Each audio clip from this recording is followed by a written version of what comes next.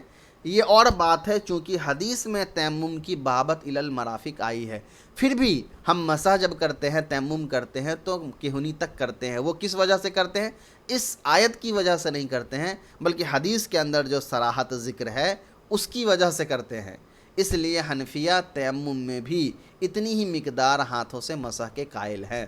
اس لیے حنفیہ اسکالر بھی مسح کے لیے اسی حدیث کے بنا پر عمل کرتے ہیں. تو پھر ایک سوال پیدا ہو جائے گا کہ ابھی تو آپ نے کہا کہ کتاب اللہ کے اندر زیادتی نہیں کرنی ہے، پھر حدیث کا آپ استعمال کیوں کہہ رہے ہیں؟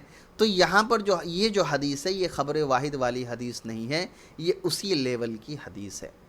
اسی وجہ سے اس کے اندر اضافہ کر کے عمل کیا جا سکتا ہے. چلیے پھر بھی یہ جو الی المرافق ہے نا اس کو ابھی بھی سنت ہی مانا جاتا ہے، فرض کے درجے میں نہیں لایا جا سکتا ہے کہ اگر کہنی سمیت اگر ہم نے مسح نہیں کیا تیمم کے اندر مٹی سے تو وضو تیمم نہیں ہوا، وہ نہیں مانا جاتا ہے.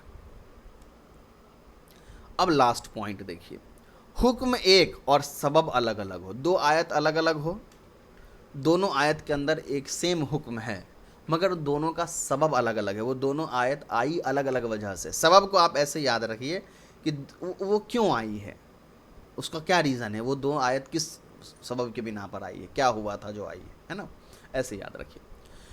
پہلی آیت ہے الذین یظاہرون من نسائہم ثم یعودون لما قالوا فتحریر رقبۃ من قبل ان یتماسا، کہ وہ لوگ جو زہار کرتے ہیں اپنی عورتوں پر اس کے بعد وہ لوٹ جاتے ہیں ان باتوں سے جو انہوں نے کہا ہے تو ان کو ایک غلام آزاد کرانا ہے اس سے پہلے کہ وہ اپنی عورتوں کے پاس آئے. یہ آیت کفارہ زہار سے متعلق ہے. کفارہ قتل سے متعلق پھر ارشاد ہے ومن قتل مؤمنا خطأ فتحریر رقبۃ، جس نے کسی مومن کو غلطی سے مار دیا تو اس کو بھی ایک غلام آزاد کرانا ہے. ان دونوں میں جو تحریر رقبہ یہ حکم ہے یہ عام ہے لیکن دونوں کا کیا ہے، سبب الگ الگ ہے. ایک جگہ کفارہ ہے قسم زہار کی وجہ سے، دوسری جگہ کفارہ ہے قتل کی وجہ سے. پس حکم دونوں جگہ غلام آزاد کرنے کا ہے جو کہ ایک ہے. سبب پہلی آیت میں کفارہ زہار ہے، دوسری آیت میں کفارہ قتل ہے. پہلی آیت میں مطلق غلام کا ذکر ہے، دوسری آیت میں مومن غلام کا ذکر ہے.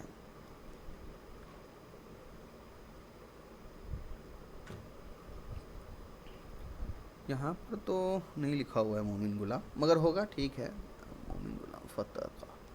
چلیے اس صورت میں اختلاف ہے. حنفیہ کے نزدیک ایک صورت میں مطلق کو اپنے اطلاق پر باقی رکھا جائے گا، لہٰذا کفارہ زہار میں کافر غلام کو آزاد کرنا بھی کافی ہو جائے گا. دوسرے فقہا کے نزدیک مطلق کو مقید پر محمول کیا جائے گا اور کفارہ قتل کی طرح کفارہ زہار میں بھی مسلمان غلام کو آزاد کرنا ضروری ہوگا. اب ایک چیز یہاں پر غور کریے، یہاں پر انہوں نے ریزن نہیں بیان کیا کہ محمول کریں گے کہ نہیں محمول کریں گے. آپ غور کریے گا ہر پوائنٹ میں لکھا ہوا ہے کہ محمول کرنا ہے کہ نہیں کرنا ہے، لیکن یہاں بھی ہے اور یہاں بھی ہے، لیکن چوتھے پوائنٹ میں انہوں نے نہیں لکھا کہ محمول ہوگا یا نہیں. اس کا ریزن کیا ہے؟ اس کا ریزن یہ ہے کہ اس کے اندر علماء کی الگ الگ رائے ہیں. کچھ حنفی علماء محمول کرنے کے جو قائل ہیں، کچھ علماء محمول نہ کرنے کے قائل ہیں. اسی وجہ سے انہوں نے اس کو اوپن چھوڑ دیا. اس کو اوپن اینڈنگ کہیں گے کہ یہاں پر دونوں کی گنجائش ہے، دونوں کر سکتے ہیں. اب اگر اس میں جو ذاتی تحقیق ہوتی ہے اس کے مطابق زیادہ بہتر جو شمار ہوتا ہے وہ یہی ہوتا ہے کہ اس آیت میں پر محمول کیا جاتا ہے مطلق کو، یعنی اس آیت میں مطلق کو مقید پر محمول کر دیا جاتا ہے.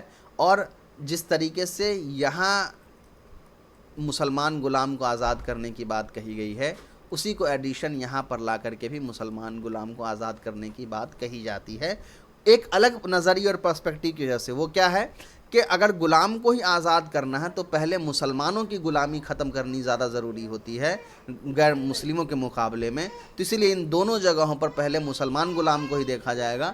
ہاں جب مسلمان غلام نہ ہو تو پھر غیر ایمان والے غلام کو آزاد کرایا جائے گا. تو اس وجہ سے یہاں پر محمول کر سکتے ہیں، اس لیے انہوں نے اس کو اوپن اینڈنگ رکھا ہے کہ دونوں عمل یہاں پر جائز ہو جاتی ہے. کیوں؟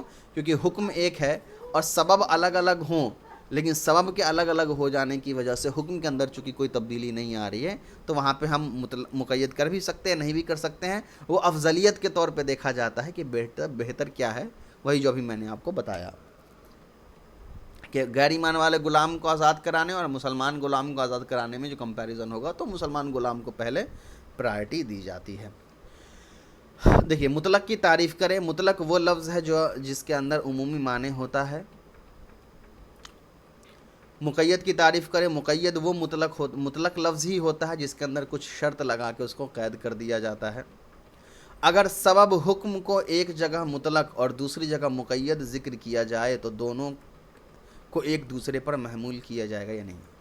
اگر سبب حکم یعنی جس وجہ سے وہ حکم لگا ہے، یعنی مراد کیا سمجھیے، حکم سبب جو ہو اس کی وجہ سے حکم آیا ہو، یعنی حکم جو ہے سبب پر لگا ہو، تو ایسی آیت میں مطلق کو مقید پر محمول کریں گے یا نہیں. یعنی جو پہلی والی مثال ہماری تھی کہ وہاں پر ہم محمول نہیں کر سکتے ہیں، دونوں کو الگ الگ ہی استعمال کرنا پڑے گا، کیونکہ ہم سبب جو ہے ایک جگہ مطلق اور ایک جگہ مقید ذکر کیا گیا ہے. دوسرا جو چوتھا سوال ہے وہ دیکھ لیجئے. اگر حکم ایک نص میں مطلق اور دوسرے نص میں مقید ذکر کیا جائے تو اس کی کتنی صورتیں ہوں گی اور کن کن صورتوں کا کیا حکم ہے؟ تو اس کی ٹوٹل 4 صورتیں ہیں. اگر حکم اور سبب یہ دونوں ایک ہی ہے تو وہاں پر محمول کیا جائے گا. مطلق اور اس کے وہاں پر محمول کیا جائے گا. دوسرا ہے اگر حکم اور سبب ایک نہ ہو بلکہ الگ الگ ہو دونوں تو وہاں پہ 100% محمول نہیں کیا جائے گا. تیسرا حکم ایک ہو سبب الگ الگ ہو تو وہاں پر محمول کیا جائے گا، اور نہیں وہاں پر محمول نہیں کیا جائے گا. تیسرا جو تھا ہمارا حکم مختلف ہو اور سبب ایک ہو. حکم الگ الگ ہو اور سبب ایک ہو تو یہاں پر محمول نہیں کیا جائے گا، لیکن جہاں پہ حکم ایک ہو اور سبب الگ الگ ہو وہاں پر محمول کیا جائے گا. یعنی 2 صورتوں میں مطلق کو مقید پر محمول کر سکتے ہیں، 2 صورتوں میں مطلق کو مقید پر محمول نہیں کر سکتے ہیں. جہاں محمول کر سکتے ہیں وہاں 2 صورت کا ہے، حکم اور سبب ایک ہو پہلا، یا دوسرا حکم ایک ہو سبب الگ ہو، یہاں محمول کر سکتے ہیں.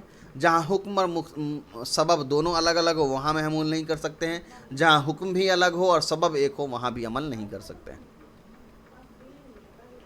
قرآن مجید سے مقید کی 3 مثالیں دیجیے. قرآن مجید سے مقید کی 3 مثالوں میں ایک ہو جائے گا ثلاثۃ قروء والی، دوسری مثال ہو جائے گی شہرین متتابعین والی، اور تیسری مثال ہو جائے گی ایدیکم الی المرافق والی. چلیے سبق کافی لمبا تھا، تقریباً 1 گھنٹہ ہو گیا اس کو کرنے میں. میں نے اسٹارٹنگ میں جیسا کہ بتایا تھا کہ تھوڑا سا پیچیدہ ہے، غور کرنے سے سمجھ میں آئے گا. پھر بھی اس میں کوئی چیز سمجھ میں نہ آئی ہو یا کہیں پہ میں نے چونکہ سبق لمبا ہو جاتا ہے اور سامنے کوئی ہوتے نہیں ہیں تو کچھ چیزیں جو میں بول رہا ہوتا ہوں اس کو کریکٹ نہیں کیا جا سکتا ہے ریئل ٹائم میں، تو کہیں پہ کچھ چیزیں مس ہوئی ہو یا کچھ چیزیں دقت آئی ہوں تو اس کو بھی ضرور پوچھ لیجیے گا. السلام علیکم ورحمۃ اللہ وبرکاتہ.